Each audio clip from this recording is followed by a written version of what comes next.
Irmãos,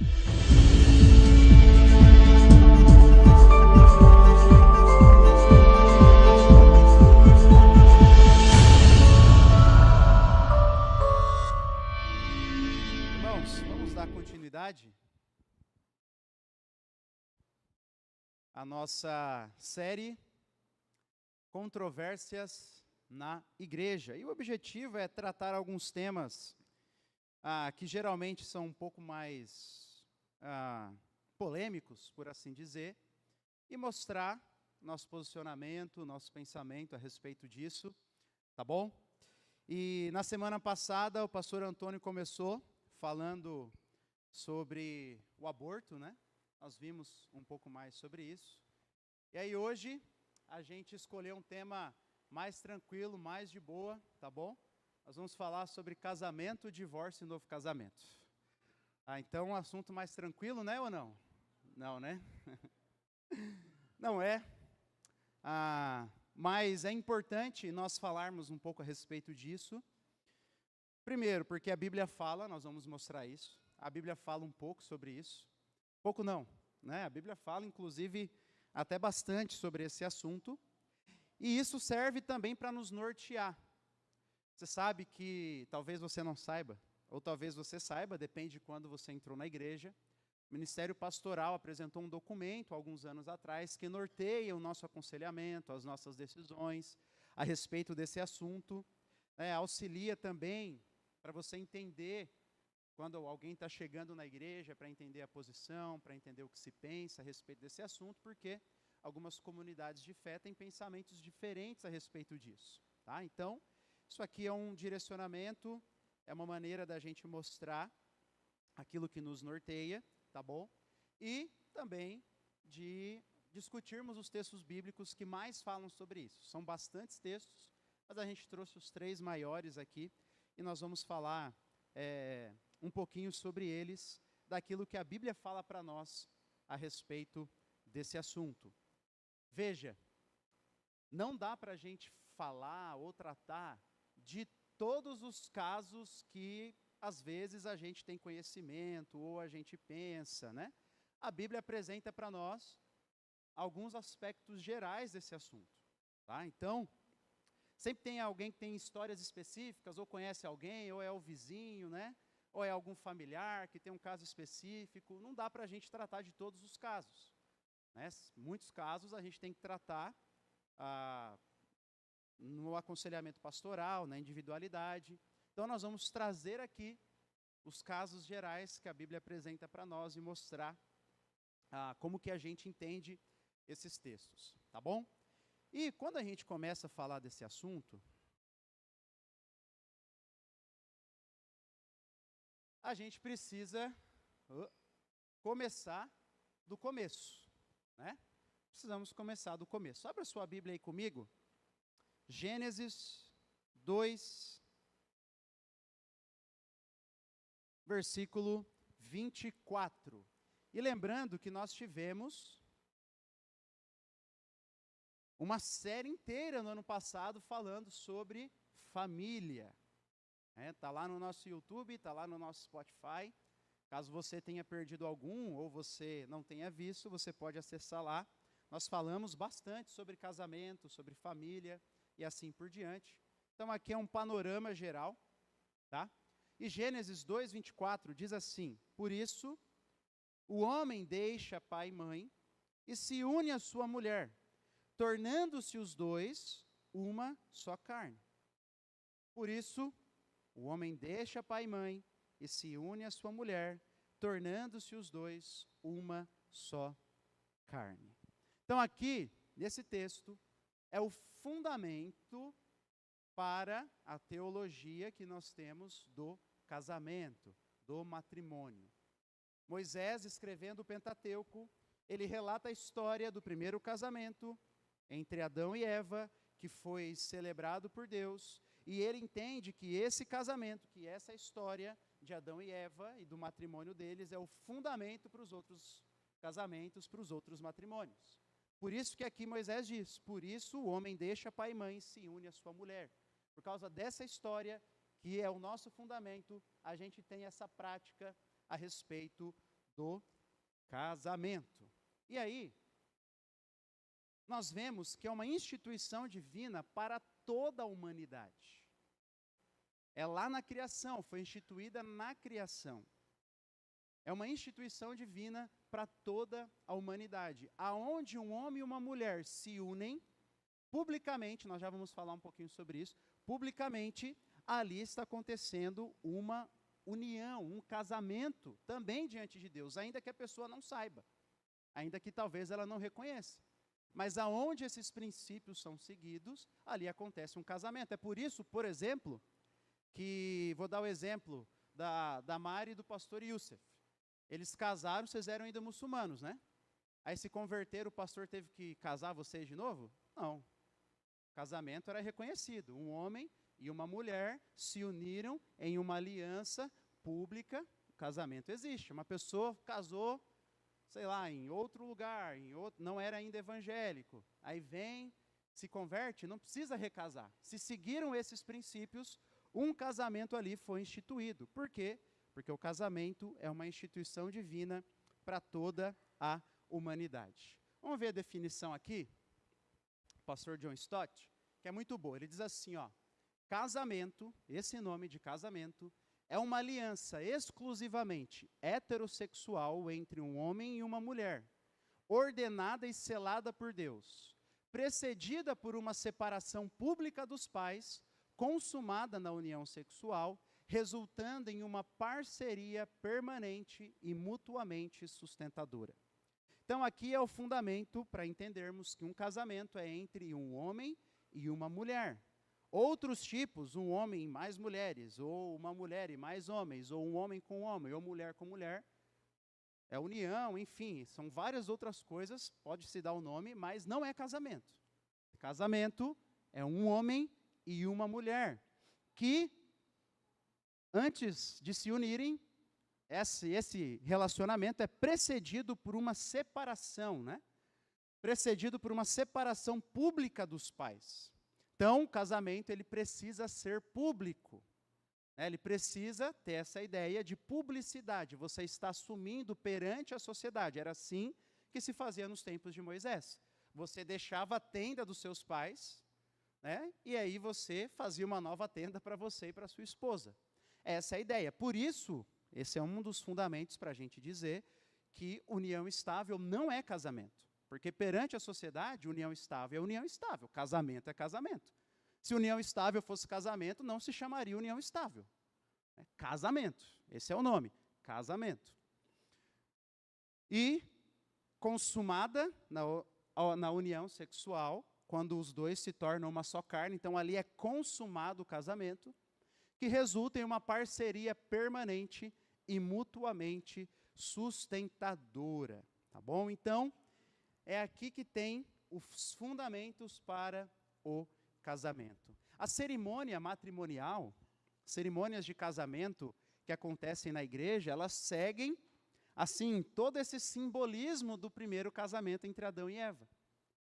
Então, quando o noivo está lá na frente, quem traz a noiva é o pai, como se estivesse dizendo, olha, eu estou entregando agora a minha filha a você. É uma nova aliança, uma nova família sendo formada.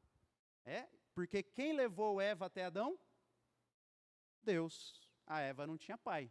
Então Deus vai lá e leva Eva. Então quando um pai leva a sua filha, ele está representando isso. Quando você tem os votos tradicionais do casamento, você está ali reconhecendo que o matrimônio é uma aliança feita diante de Deus e feita diante dos homens. Por isso que antes do noivo e da noiva prometerem uns para os outros, o pastor pergunta, olhando para cada um, né? Lembra disso? Você recebe, eu pergunto para o noivo, fulana de tal, como sua única e legítima esposa, e promete respeitar, enfim. Aí ele vai dizer sim para mim. Aí depois eu peço, agora você olha e jura para ela.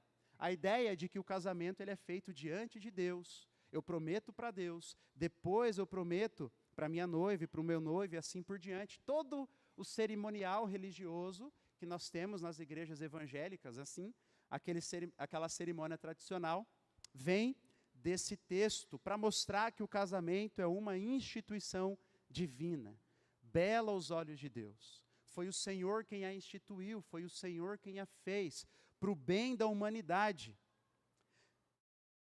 para a glória dele, para espelhar o relacionamento de Cristo com a igreja. Então, tudo isso mostra a glória do casamento. Então, a gente precisa começar falando um pouquinho sobre isso. O pastor John Piper, ele diz assim: o aspecto mais fundamental do casamento, visto da perspectiva bíblica, é o de ser obra de Deus. E a sua característica suprema, vista a partir da Bíblia, é a de servir para a glória de Deus. Esses são os dois pontos que tem de atingir. Mais fundamentalmente, o casamento é obra de Deus e, essencialmente, ele é uma manifestação de Deus. No sentido de que ele representa o relacionamento de Cristo com a igreja, como o apóstolo Paulo diz. Então, veja bem, se isso aqui é verdade, o casamento não diz respeito, em primeiro lugar, à minha felicidade ou à felicidade do meu cônjuge. Não diz respeito, em primeiro lugar, ao que eu sinto ou ao que eu deixo de sentir. Diz respeito a Deus e à glória de Deus.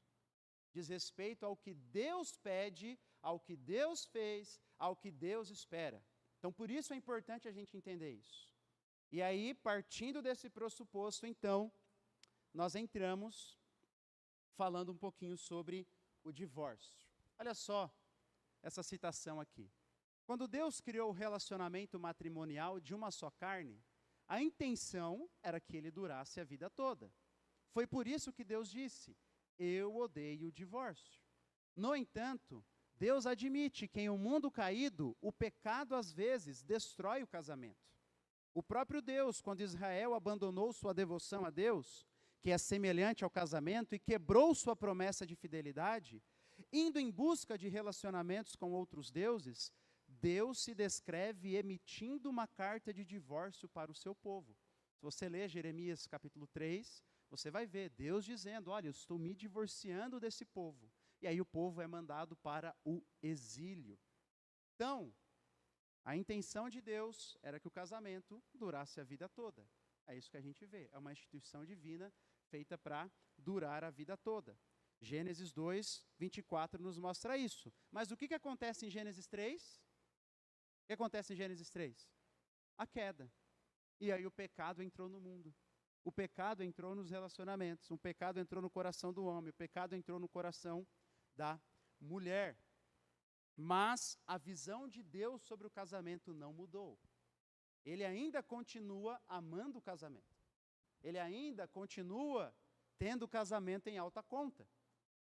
Por exemplo, o texto de Malaquias, que é bem conhecido, que até citamos aqui: eu odeio o divórcio. Vamos ler um pouquinho desse texto, porque agora, entendendo como Deus enxerga o casamento, esse texto fica mais claro para nós. Deus está fazendo uma acusação aqui contra os sacerdotes. A outra coisa que vocês fazem, Deus dizendo: enchem de lágrimas o altar do Senhor, choram e gemem, porque Ele, o Senhor, já não dá atenção às suas ofertas, nem as aceita com prazer. Então os sacerdotes estão lá chorando, gemendo: por que Deus não está aceitando as nossas ofertas? Por que Deus não está olhando para nós? Por que Deus, enfim. Aí ele vai dizer: e vocês ainda perguntam por quê? Né? Por que Deus não está aceitando mais as suas ofertas? É porque o Senhor é testemunha entre você e a mulher da sua mocidade.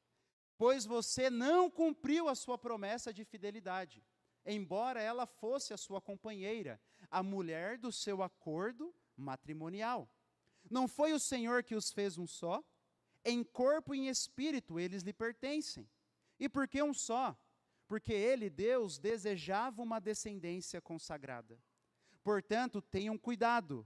Ninguém seja infiel à mulher da sua mocidade, né? A sua esposa. Eu odeio o divórcio, diz o Senhor, o Deus de Israel. E o homem que se cobre de violência como se cobre de roupas, diz o Senhor dos exércitos. Por isso, tenham bom senso, não sejam infiéis. Então é esse o contexto. Os sacerdotes estavam lá oferecendo um sacrifício, estavam lá fazendo as coisas no altar e chorando: por que Deus não aceita? E Deus diz: sabe por que eu não aceito? Porque você descumpriu a sua aliança matrimonial. Você descumpriu. Você abandonou a sua esposa, ou você traiu a sua esposa, enfim. É nesse contexto, então, que Deus diz: eu odeio essa separação. É algo que me traz dor. É contra os meus propósitos. Por quê? Por causa do texto que nós vimos lá em Gênesis capítulo 2. O casamento é uma instituição divina do próprio Deus. E aí nós chegamos no texto do Antigo Testamento que fala mais acerca do divórcio, o texto de Deuteronômio 24. E por que a gente precisa olhar para esse texto? Porque esse texto é o fundamento da discussão de Jesus com aqueles que vieram perguntar para ele sobre o divórcio. Então esse texto aqui, a gente precisa passar por ele, porque ele é o pano de fundo para a discussão dos evangelhos. Diz assim, Deuteronômio 24, versículo 1 ao 4. Se um homem, preste bem nessa palavra, tá? Assim, como é que eu posso dizer? Fugiu a minha palavra. Meu Deus, agora todo mundo falou, não entendi nada. Suposição, boa, isso, essa palavra, uma suposição. Se, você vai perceber que no início do versículo 1, no versículo 1 tem um monte, no início do 2, no início do 3. Se um homem tomar uma mulher e se casar com ela, e se ela não for agradável aos seus olhos, por ter ele achado uma coisa indecente nela, e se ele escrever uma carta de divórcio e a entregar à mulher e a mandar embora, e se ela, saindo da casa dele, for e se casar com outro homem, e se este novo marido passar a odiá-la e escrever uma carta de divórcio e entregar à mulher, e a mandar embora de sua casa, ou se esse último homem que a tomou para si por mulher vier a morrer, então o primeiro marido dessa mulher, que a mandou embora, não poderá casar-se de novo com ela, depois que foi contaminada, pois isso é abominação diante do Senhor. Assim vocês não farão pecar a terra que o Senhor, seu Deus, lhes dá por herança. Então o que parece que estava acontecendo aqui? O marido estava lá, aí ele divorciou da esposa, mandou ela embora, ela se casou com outro, aí esse outro mandou ela embora, ou morreu. Aí o primeiro marido fez o que ele queria, né? Foi lá, se casou de novo, enfim. Aí depois ele falou, estou com saudade da minha primeira esposa, já que ela está sozinha, eu vou trazer ela de novo. Mais ou menos é isso que está acontecendo. Aí Moisés diz assim, negativo. Isso não pode acontecer. O texto não está instituindo o divórcio. O texto está dizendo uma prática que acontecia, e aí Moisés vem para regular aquela prática. Nós não sabemos o que é se ela não lhe for agradável aos seus olhos por ter achado coisa indecente nela. Ninguém tem absoluta certeza do que isso significa, porque não é adultério. Isso a gente sabe que não é. Porque o adultério, qual era a pena para o adultério? A morte. Então, não é adultério. Não é também a desconfiança do adultério, porque a desconfiança do adultério você tinha todo um processo para saber se aquilo tinha acontecido ou não, se aconteceu, pena de morte. Então a gente não sabe, alguns dizem que pode ser um outro pecado sexual diferente do adultério, enfim, a gente não sabe. Tá? A gente não sabe, mas é aí que está o pano de fundo para a discussão do Novo Testamento, das palavras de Jesus. Mas uma coisa que é importante frisar, o texto não está instituindo o divórcio. Ele está pressupondo e trazendo algumas normas. E outra coisa que é importante, esse texto era uma proteção, né? Esse texto veio de você dar a carta para a mulher que você mandar embora, era para proteger essa mulher. Porque se ela viesse a se casar de novo, ninguém poderia acusá-la de adultério. Ela tinha carta, eu fui divorciada. Aqui, aqui. Então ninguém poderia acusá-la para querer apedrejá-la. Porque, assim, o pessoal era meio hipócrita, né? Por exemplo, só vou dar um exemplo aqui. Lembra do texto da mulher adúltera? Quem que deveria ser apedrejado? Os dois, não é? Por que só a mulher que eles levaram? Não sei. Então, esse texto também vinha para proteger o direito da mulher. Então, o marido se entrega lá para ela ter o documento e ninguém acusá-la de adultério. Mas vamos seguindo. Aí nós chegamos no texto mais famoso que trata sobre o divórcio no Novo Testamento e que daí fundamenta para nós a nossa prática. Mateus capítulo 19, abre aí.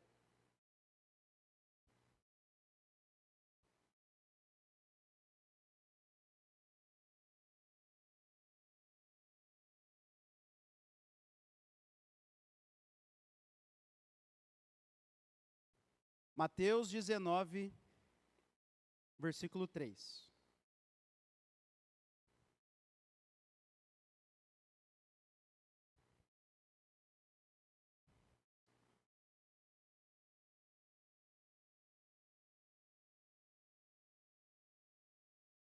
Alguns fariseus se aproximaram de Jesus e, testando-o, perguntaram: é lícito ao homem repudiar a sua mulher por qualquer motivo? Vamos aqui. Primeiro detalhe, eles não fizeram uma pergunta honesta. Não fizeram uma pergunta sincera. Eles não fizeram uma pergunta como alguém que tem dúvida. Eles fizeram uma pergunta desonesta. Uma pergunta para testar a Jesus. E por que isso? Bom, existiam algumas discussões naquele tempo e talvez eles queriam que Jesus ficasse mal com as pessoas, porque ele ia desagradar um e ia agradar outros. Jesus ia comprar a briga aqui de um dos lados. Então, eles queriam testar. Alguns dizem que eles queriam testar a Jesus, a gente não sabe, é uma suposição, mas faz sentido. Porque lembra quando João Batista acusou Herodes de estar fazendo algo errado ao casar com sua sobrinha? O que fizeram com João Batista? Cortaram a cabeça. Então, alguns diziam que provavelmente eles queriam que Jesus também ficasse mal com o rei. A gente não sabe. O que a gente sabe é que eles queriam pôr Jesus à prova. Eles queriam fazer Jesus ficar mal. Por quê? Porque existia uma discussão entre os judeus naquele tempo. Duas escolas de interpretação desse texto. Uma entendia que o divórcio poderia ser por qualquer motivo e a outra que somente por adultério. Então, tinha uma escola que entendia assim: se a mulher queimou o arroz, o marido pode mandar ela embora. É qualquer motivo. Qualquer motivo. Não gostou, vou mandar ela embora. Tinha essa escola aí. Aí tinha outra escola que dizia assim: não, preste bem nessa palavra, deve divorciar somente em casos de adultério. Então eles perguntam para Jesus: Jesus, que time você está, Jesus? Que time você está? Fala aqui diante de todo mundo, Jesus, você é petista ou bolsonarista? Ia se queimar, não é? Ia queimar Jesus. Jesus não pode falar isso na frente de todo mundo. Aí Jesus faz o quê? Irmãos, eu não estou no meio dessa briga aí, não. Vamos continuar o texto? Olha só o que diz aqui. Jesus respondeu: vocês não leram que o Criador, desde o princípio, os fez homem e mulher, e que disse: por isso o homem deixará o seu pai e a sua mãe, e se unirá à sua mulher, tornando-se os dois uma só carne? De modo que já não são mais dois, porém uma só carne. Portanto, que ninguém separe o que Deus ajuntou. O que os fariseus estavam fazendo? Eles estavam olhando para Deuteronômio. É isso que eles estavam olhando. Jesus, é lícito divorciar por qualquer motivo? Aí Jesus faz o que com eles? Manda eles olharem para onde? Gênesis. Fala assim, vocês não leram lá no início? Vocês não veem qual é o propósito de Deus? O propósito de Deus é que um homem se una com uma esposa, com uma mulher, e os dois se tornem uma só carne, e que ninguém separe aquilo que Deus juntou. Aí olha o versículo 7. Os fariseus perguntaram: então por que Moisés ordenou dar uma carta de divórcio e repudiar a sua mulher? Por que então Moisés fez isso, Jesus?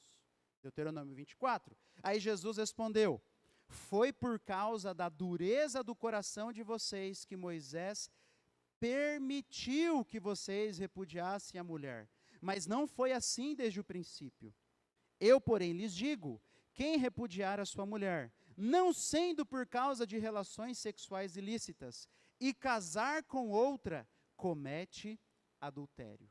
Então, Jesus, ele reitera o propósito de Deus. O propósito de Deus, desde o início, é uma união por toda a vida, até que a morte os separe. Mas olha o ponto interessante. O divórcio era uma permissão, não uma ordem. Olha só o detalhe, versículo 7. Olha o que os fariseus dizem. Então, por que Moisés, está escrito aí? Ordenou, mandou. Eles falaram isso para Jesus. Aí Jesus diz no versículo 8, Moisés, ele o quê? Permitiu. Ixi, tem uma grande diferença entre um e outro, não é? Tem uma grande diferença. Porque o que Jesus nos mostra com essa diferenciação aqui, é que o caminho da reconciliação, independente do caso, deveria ser o primeiro caminho a tentar a ser tomado. A gente precisa se lembrar disso. Em um tempo onde tudo está ficando mais descartável, em que a gente descarta o que a gente não gosta, em que a gente acha que a gente tem que ser feliz, isso também entra no casamento. Jesus está nos ensinando. O caminho da reconciliação é um caminho que deve ser pensado, que deve ser considerado. Esse é o caminho do Evangelho. O Evangelho é o Evangelho da reconciliação dos homens com Deus. Entretanto, o coração do homem é duro. E às vezes o caminho da reconciliação não dá certo.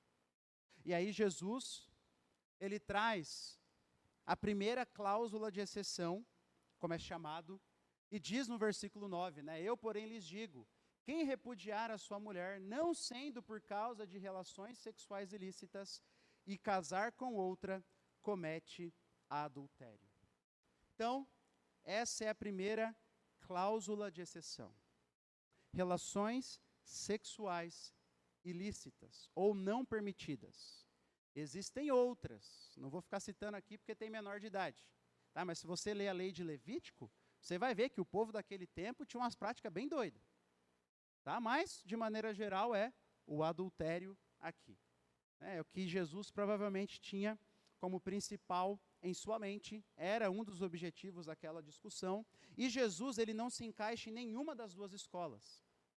A visão de Jesus é mais estreita, porque uma dizia que era por tudo, a outra dizia que deveria ser em caso de adultério. Jesus diz, não, não deve ser, pode ser, é muito diferente.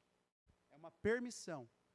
E aqui, Jesus então nos mostra que existem motivos lícitos e motivos ilícitos. Um motivo lícito, aquela aliança realmente então foi rompida. Por um adultério, por uma relação sexual ilícita, aquela aliança foi rompida. Por um motivo ilícito, a aliança não é rompida. Por isso que Jesus diz, se está nesse caso, em que alguém repudiou o seu cônjuge, e não foi por causa de relações sexuais ilícitas, quando casa novamente, cometeu adultério. É isso que Jesus diz. E aqui também, Jesus deixa um princípio para nós, de que o novo casamento, em caso de um divórcio legítimo, pode acontecer. Porque Jesus fala assim, quem repudiar a sua mulher, não sendo por causa de relações sexuais ilícitas, e casar com outra, comete adultério. Logo, se casa com outra, e a separação foi por causa de relações sexuais ilícitas, não é um casamento que comete adultério. Então aqui nós temos uma indicação de Jesus de que, se houve um divórcio lícito, o novo casamento também é lícito. E aí, esse é o primeiro texto. E aí os discípulos de Jesus, vamos continuar. Eu ia deixar para ler no final, mas vamos continuar. Olha só o que diz Jesus ali, os discípulos de Jesus, versículo 10. Os discípulos de Jesus disseram, se essa é a situação do homem em relação à sua mulher, então não convém casar. Olha só o que os discípulos falaram. Você acha que a intenção deles era o quê? Ô Jesus, mas eu queria divorciar por qualquer motivo. Então não convém casar. Aí Jesus respondeu. Talvez eles estavam pensando assim, não, Jesus agora vai baixar um pouco a régua, né? Aí Jesus fala, nem todos são aptos para aceitar esse ensinamento, mas apenas aquele a quem isso é dado. Por isso há eunucos de nascença, a outra que os homens fizeram tais, e a outros que se fizeram eunucos por causa do reino dos céus. Quem é apto para aceitar isso, que aceite. Eunuco era alguém, naquele período, que era castrado. Que era castrado porque ele servia no harém dos reis. Então, você colocava um homem para cuidar do harém dos reis. É tipo colocar uma raposa no galinheiro. Não dá. Então, eles castravam e faziam aquele homem de eunuco. Jesus diz aqui, ele pega essa ideia geral para dizer que alguns nasceram assim. Nasceram sem o desejo, não é que nasceram, sem o órgão. Nasceram sem o desejo, não têm o desejo de se casarem. Outros, os homens fizeram assim, e outros se fazem assim por causa do avanço do reino. Decidem ficar solteiros para o avanço do reino. Muitos missionários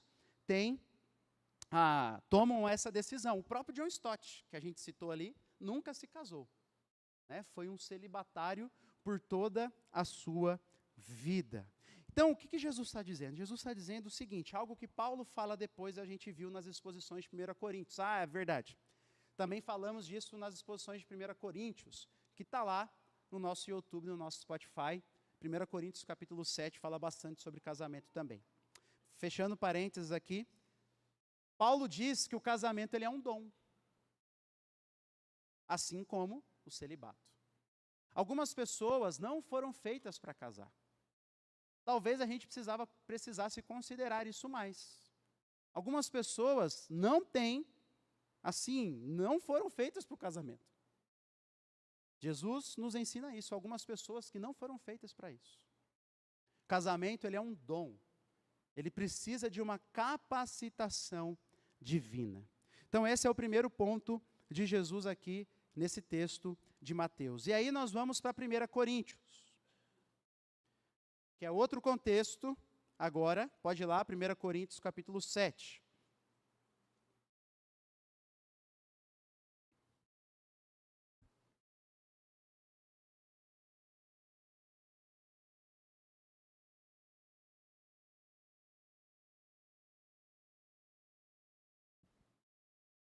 Primeira Coríntios capítulo 7, a partir do versículo 10, diz assim: Aos casados ordeno, não eu, mas o Senhor, que a mulher não se separe do marido.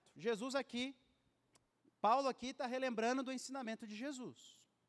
Princípio, casamento para a vida toda. Mas se ela se separar, que não se case de novo, ou que se reconcilie com seu marido, e que o marido não se divorcie da esposa. O que estava acontecendo? Dentro da igreja, algumas pessoas estavam querendo se divorciar umas das outras, crentes dentro da igreja ali.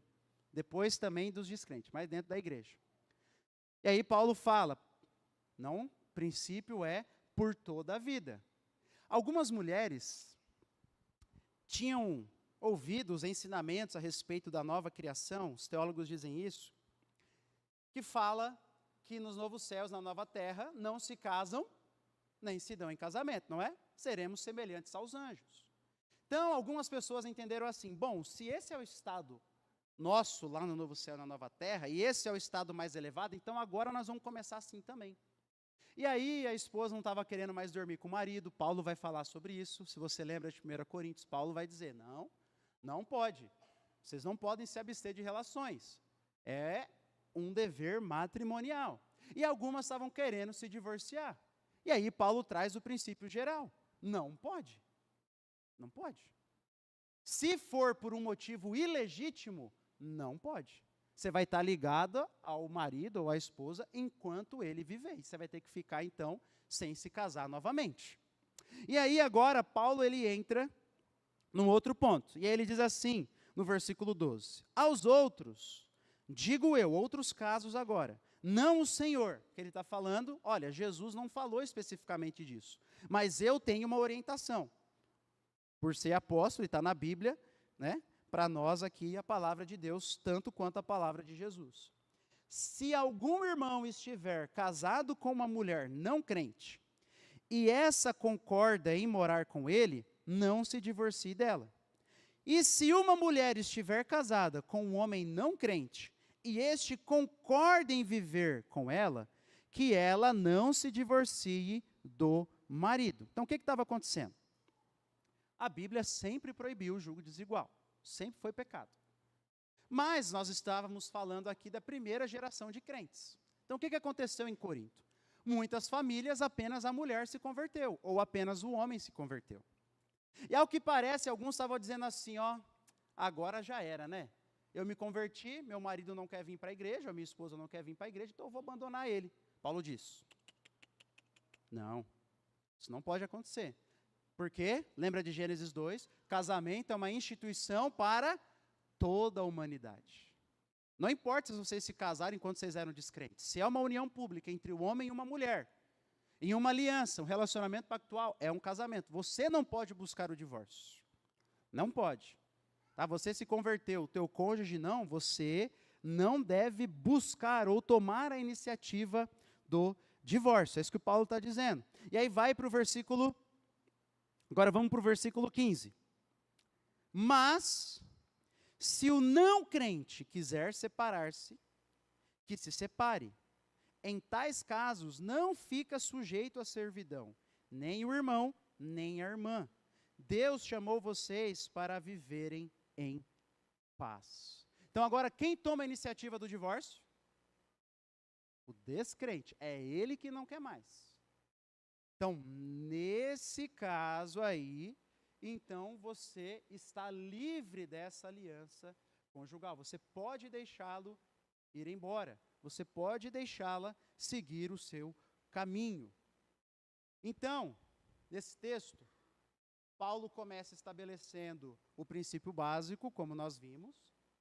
Ele nos mostra que existem motivos ilegítimos, e nesse caso deve permanecer solteiro ou se reconciliar. Ele apresenta a segunda cláusula de exceção, então. Jesus apontou a primeira, Paulo agora nos aponta a segunda. Mas se o não crente quiser separar-se, que se separe. Em tais casos, não fica sujeito à servidão nem o irmão, nem a irmã. Deus chamou vocês para viverem em paz. Então esse é o segundo motivo legítimo.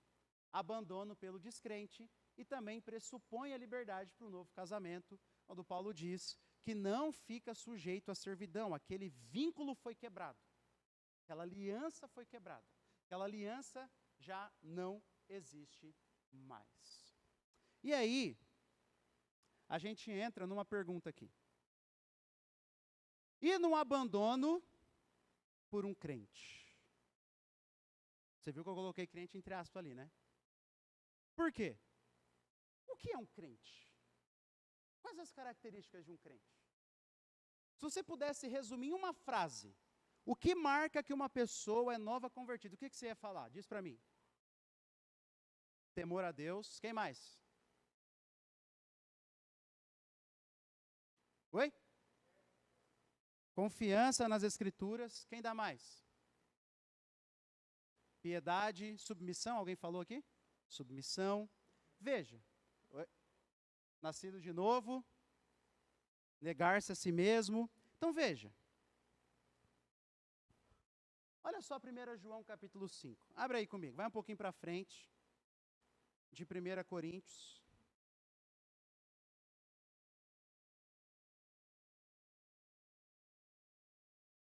Primeira João capítulo 5.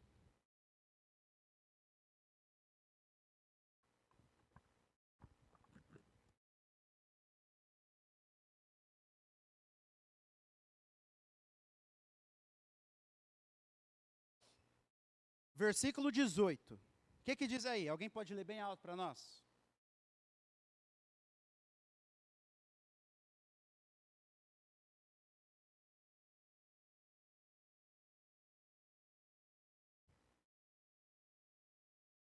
Olha só, principalmente a primeira parte. Sabemos que todo aquele que é nascido de Deus, ou seja, eu vou falar uma característica de quem nasceu de novo, não vive em pecado. Alguém tem uma outra tradução aí? Não? Não peca? Não o quê? Não está no pecado? Tem alguém que diz assim, não vive na prática do pecado? não continua no pecado. Essa é a ideia do texto. Aquele que é nascido de Deus não é que ele não peca. Ele não vive na prática do pecado. Ele não vive. Uma hora ele vai ter que se arrepender. Essa é a marca de um crente. A marca de um crente não é que ele se arrependeu uma vez lá no início da vida dele e está tudo certo, mas que ele constantemente continua se arrependendo. Não vive na prática do pecado. E aí, a gente tem que comparar esse texto com Mateus capítulo 18, que é o processo da disciplina para um irmão que está na prática do pecado.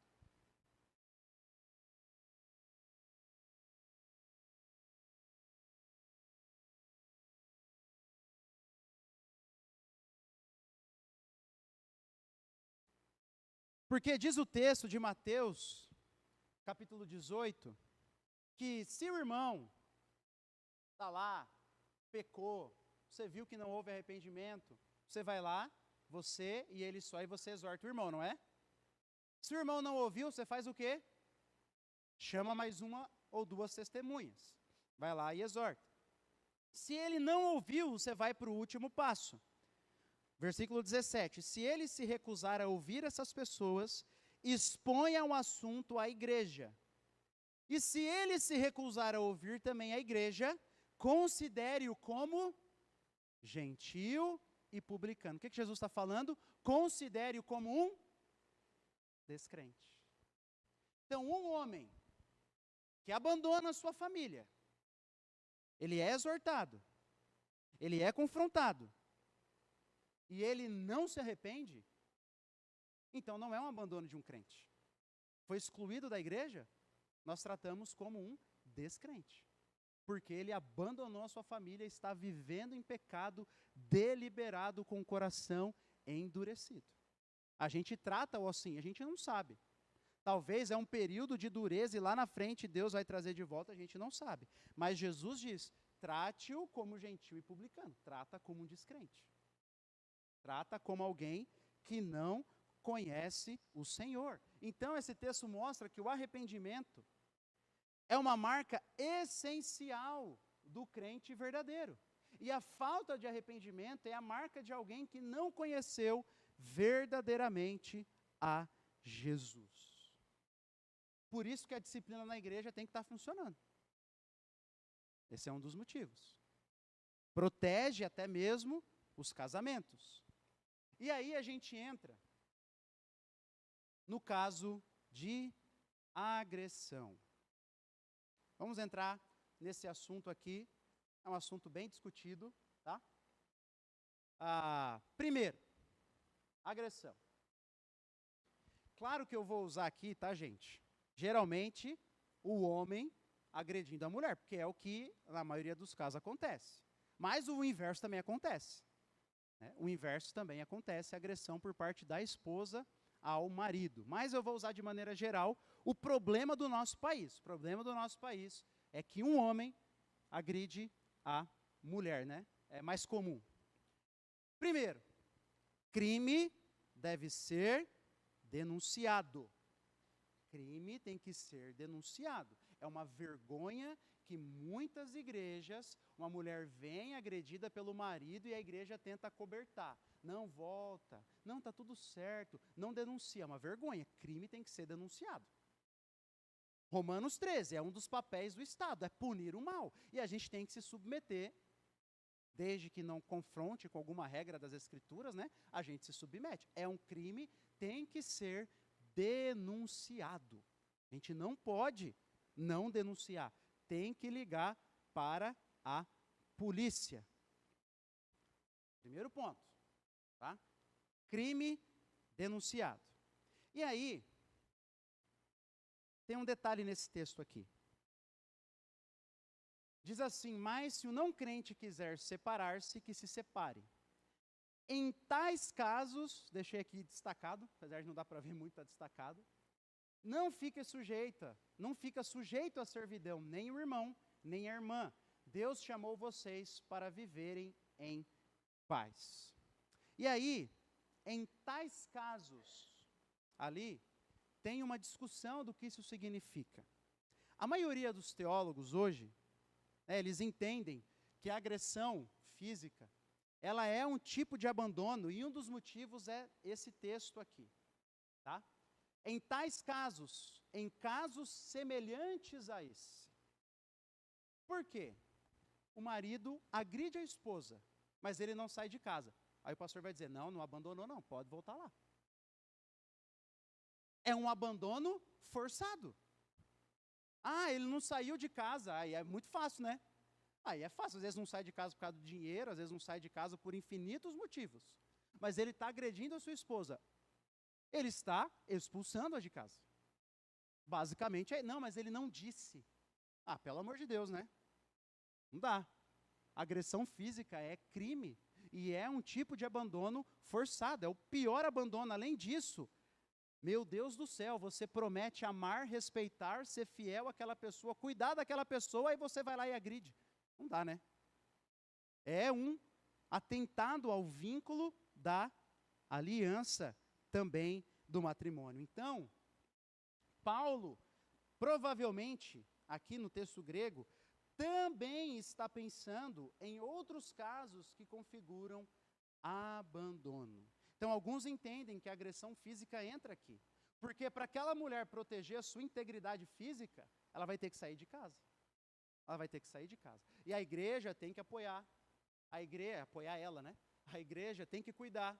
Eu já conversei com 2 irmãos aqui da igreja que têm porte de armas.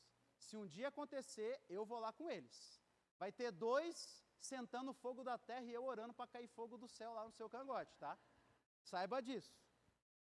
E o pastor Toninho pedindo paz para todo mundo ali, né? A calma dele de Minas Gerais lá. Mas enfim, é verdade, eu já conversei, tá? Não é verdade. Eu brinquei, mas é verdade. Então, é verdade esse bilhete, é verdade.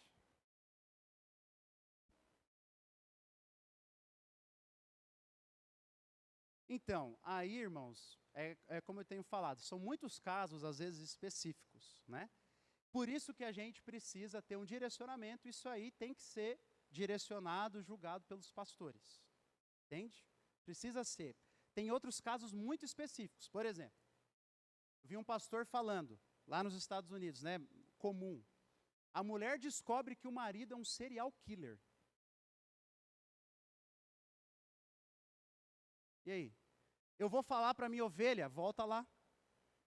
Volta lá. Você está entendendo? São muitos casos. A gente tem que evitar 2 extremos aqui. O primeiro extremo é a pessoa que daí ela acha que abandono é tudo, né?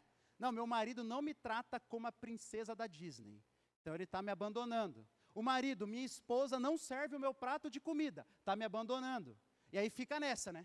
Aí tudo é abandono. Não, a gente também não pode ir para esse extremo, tá? E aí tem o outro extremo. Não, tem que sair de casa. O cara está agredindo. Gente, eu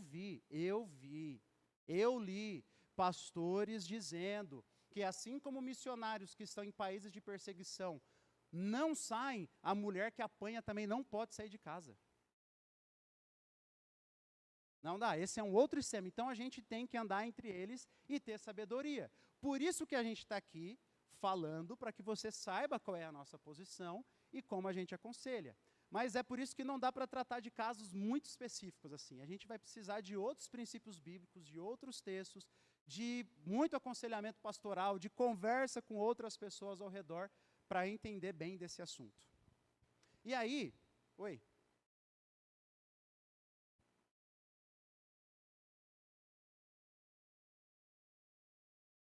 Sim. Então, daí entra esse ponto. Isso. A Ju está falando também que entra no caso da legítima defesa, né? Que o Antigo Testamento deixa bem claro. E é aí que eu vou entrar num outro ponto aqui. Por exemplo, eu leio um texto como esse. Assim diz o Senhor, pratiquem o direito e a justiça, e livrem o oprimido das mãos do opressor. Aí ele diz, não oprimam nem maltratem o estrangeiro, nem o órfão, nem a viúva, e não derramem sangue inocente nesse lugar. Então ele diz, livrem o oprimido das mãos do opressor. mulher ou um cônjuge que apanha, ali ele está em condição de oprimido. Eu sou chamado a quebrar a quebrar essa corrente aí.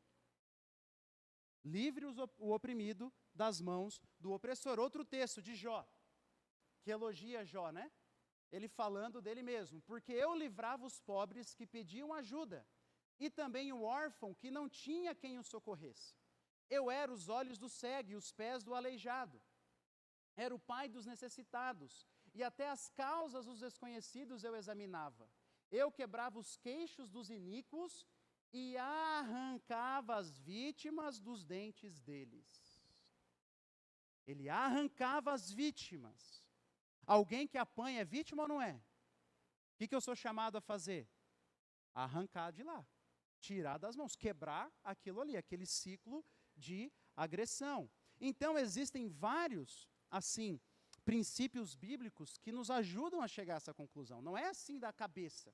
É da cabeça, não. Existem vários outros princípios bíblicos. Existe a ideia da defesa, da autodefesa. Existe a ideia do mal menor também. Né? A ideia de que para proteger, às vezes, a sua vida ou a vida de alguém, a gente tem que tomar algumas decisões difíceis. Então, resumindo aqui, divórcio legítimo, casos respaldados pela Escritura, adultério e abandono, os dois textos, forçado ou não. E em casos de divórcios legítimos, a Escritura pressupõe que um novo casamento é legítimo. Se o divórcio não foi por motivo legítimo, então a pessoa não pode se casar novamente. Ou até enfim, são outros casos aí que acontecem, tá? Mas esse é o resumo geral. Deixa eu ler um texto do Carson, D.A. Carson. Qualquer percepção de divórcio e novo casamento, conforme o ensinamento dos dois testamentos, que entende o problema só em termos do que pode ou não ser feito, já negligenciou um fato básico. Nunca se deve pensar no divórcio como uma ordem de Deus, como opção moralmente neutra, mas como evidência de pecado e de dureza de coração. Às vezes de um só, às vezes dos dois. Às vezes de um, às vezes dos dois. Mas é sempre a evidência de que ali alguém teve o coração duro. Então, entrando em algumas questões práticas aqui. Primeiro, irmãos, a gente precisa ter o casamento em alta conta. Casamento não é um chiclete que você masca e na hora que ele perder o sabor você joga fora. Não é. A gente precisa ter o casamento em alta conta e entender que o casamento ele não é brincadeira. Porque é uma aliança feita diante de Deus, para a glória de Deus. Que eu deveria viver segundo as regras de Deus. Não é brincadeira. Nós precisamos ter o casamento em alta conta. Segundo ponto. O divórcio não é o pecado imperdoável. A gente também precisa entender isso. Talvez você que está aqui já passou por isso. E você encontre, ou você já encontrou, se não encontrou ainda, que você encontre graça e perdão em Jesus. Só existe um pecado imperdoável, qual é? Blasfêmia contra o Espírito Santo, que é a incredulidade continuada. Esse sim. O resto a gente encontra redenção em Jesus. Os nossos pecados muitas vezes trazem consequências, é claro. Mas nenhum é, tirando esse, nenhum é imperdoável. O texto diz, Deus odeia o divórcio, não o divorciado. O texto diz, Deus odeia o divórcio, eu odeio o divórcio, não o divorciado. A gente não pode olhar torto ou julgar errado as pessoas, a gente não sabe a história delas. A gente não sabe. A gente não pode fazer pré-julgamentos. Nenhum de nós aqui pode olhar torto para nenhum outro. Todos nós temos no nosso histórico algumas coisas difíceis. Todos nós. Se você não tem feito, talvez você se converteu muito cedo, você tem na sua cabeça aí que eu sei. Tem na nossa mente. Então a gente não pode. Todos nós aqui somos santos que viemos com a vida quebrada, alguns com a vida mais quebrada, outros com a vida menos quebrada, mas estamos buscando a redenção. Quer dizer, encontramos a redenção e agora estamos buscando a santificação em Jesus. É assim que é a igreja. Mas a gente precisa entender, lutando contra a cultura atual, que o divórcio não é um pecado comum, no sentido de que ele não é assim uma coisa natural, não é. Tem consequências terríveis para os filhos, para os cônjuges. A gente está na época dos influencers, né, dos famosos, eles publicam uma fotinha no Instagram, preto e branco, né? É assim, preto e branco, e diz assim, o amor não acabou, a gente decidiu seguir caminhos diferentes, mas a amizade continua, o respeito continua, para, e fica romantizando o divórcio. A gente tem que cuidar com isso. Ô, irmão Manuel.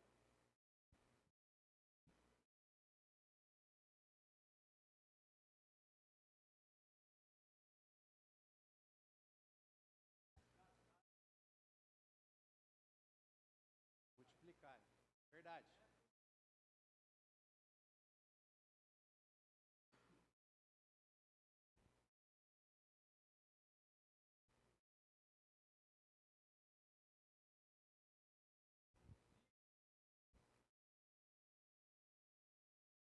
É isso mesmo. Tem um monte, né?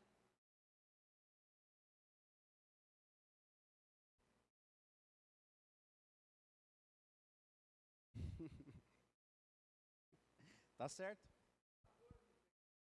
Tem.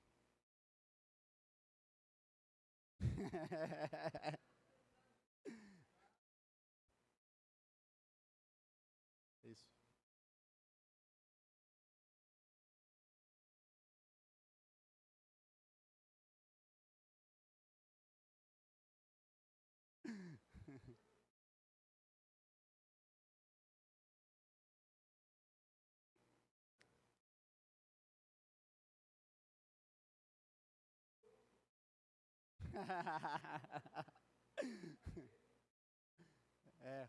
O irmão Manuel está lembrando um negócio aqui. Um dos propósitos do casamento, ele está lembrando, a pauta do irmão Manuel é crescer e multiplicar-vos. Tá? Então, e ele está falando que ele falou isso há uns anos atrás aqui, que o pastor Flávio tinha que falar, e apareceu um monte de criança. Então eu vou falar de novo, irmão Manuel, é crescei-vos e multiplicai-vos. Tá? Oi? Isso aí. A gente quer ver essa igreja cheia de criança. Irmãos, vamos seguir aqui. Deixa eu dizer uma coisa.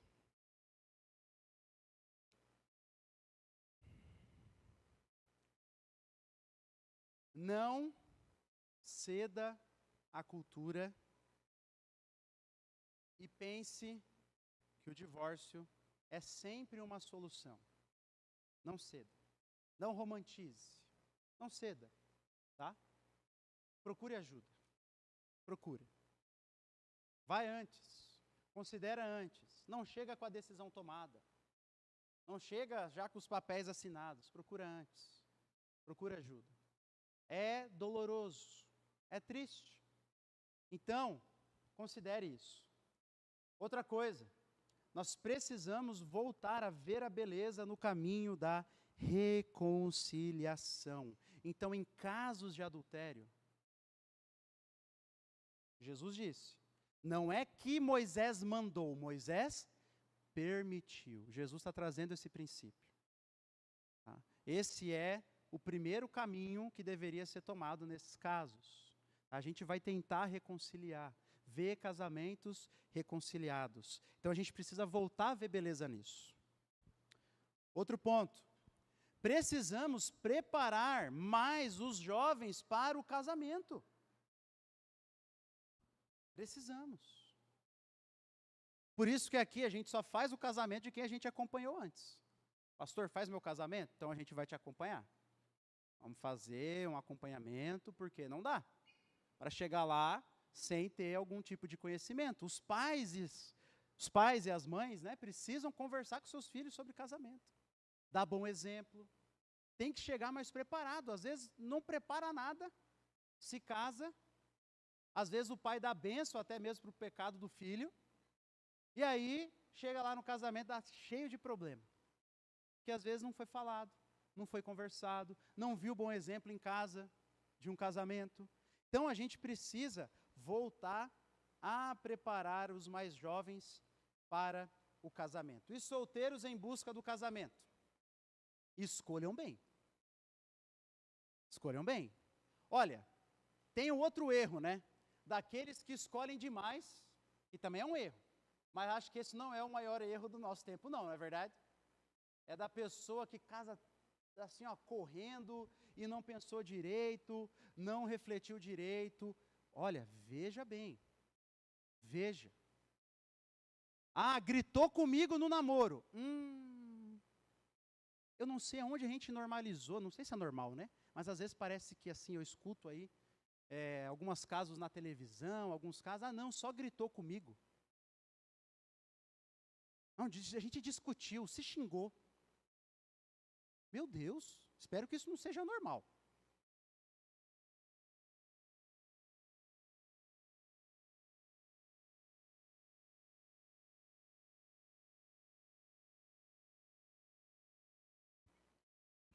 Meu Deus.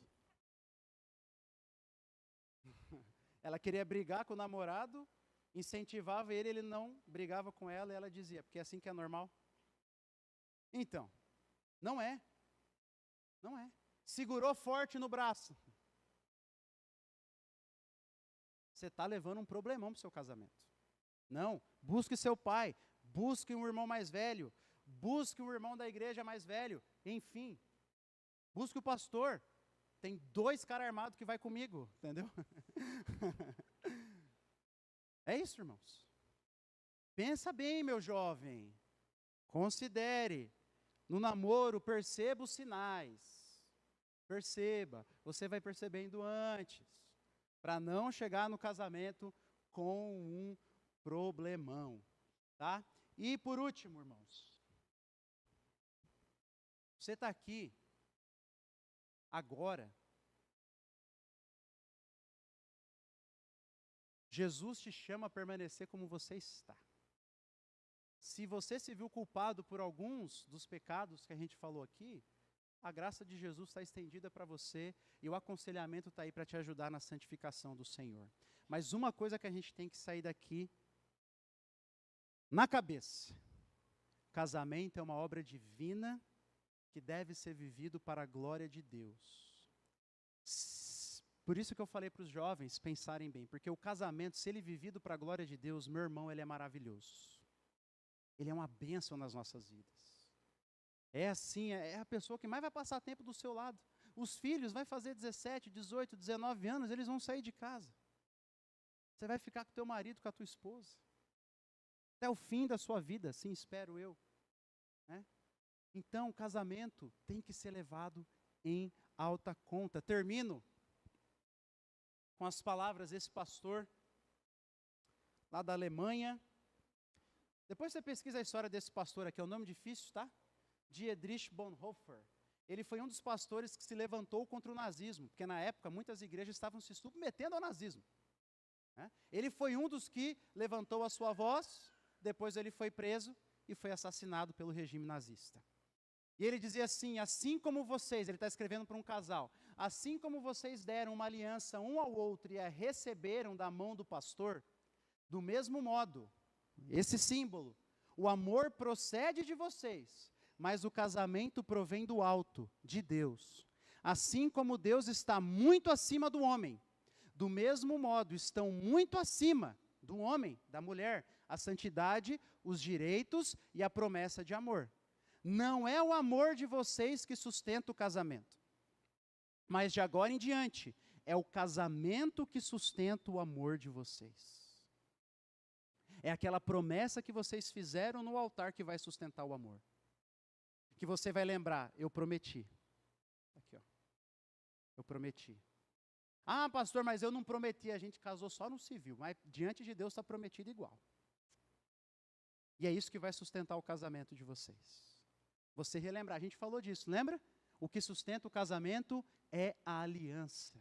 Não dá para o sentimento sustentar o casamento, porque o sentimento é assim, ó. É assim. Não dá. O que é preciso é olhar para aquela promessa. E assim, dia após dia, escolher obedecer ao Senhor. E é assim que a gente vive um casamento para a glória de Deus. Então, essa é a breve aula sobre esse assunto. É um assunto, assim, complexo, mas a gente trouxe algumas diretrizes aqui para os irmãos sobre isso. Espero que tenha sido claro. Vamos deixar 2 perguntas. Alguém tem alguma pergunta mais?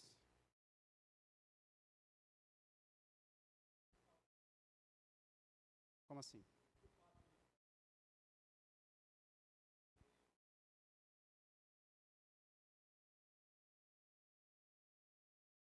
Nesse caso, precisa haver uma reconciliação.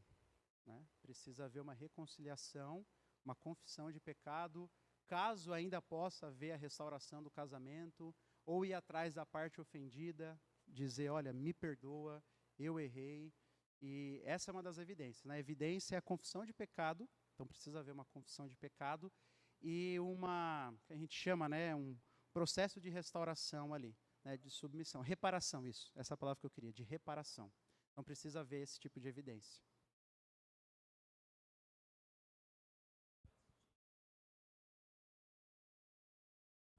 Uhum.